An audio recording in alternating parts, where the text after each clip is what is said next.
কি সুন্দর মনোরম পরিবেশ। সবাই ঝর্ণা ছেড়ে দেওয়া হয়েছে। সবাই কি সুন্দর শুয়ে আছে, কেউ ঘুমাচ্ছে, কেউ জাগর করতেছে। আবার দেখেন কেউ কেউ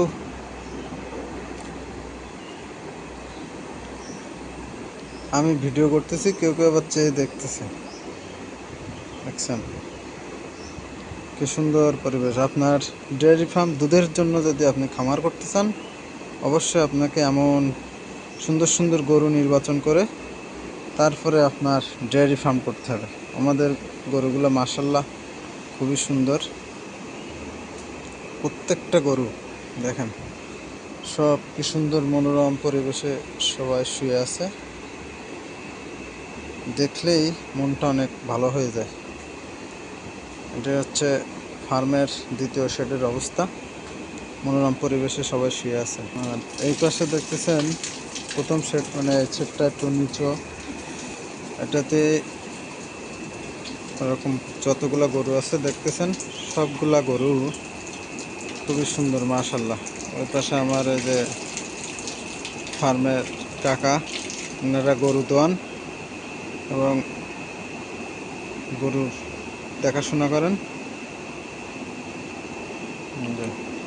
আপনাকে গরু ফার্ম দিতে হলে, আপনাকে ডেয়ারি ফার্ম দিতে হলে এমন ফার্ম দিতে হবে যেটা দেখলে বা দুধের জন্য সব কিছুর জন্য ভালো, এমন দেখে আপনাকে ডেয়ারি ফার্ম দিতে হবে।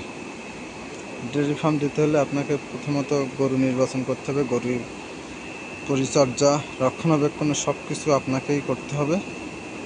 আর কথায় বলে না, গরু পালতে হলে আপনাকে গরু হতে হবে।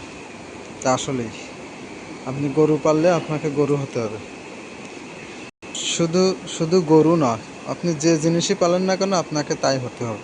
আপনি যদি ছাগল পালেন, অবশ্যই আপনাকে ছাগল হতে হবে। তা না হলে আপনি ছাগল পালতে পারবেন না, কারণ ছাগল বলবেন একদিকে, যাইবে আরেকদিকে।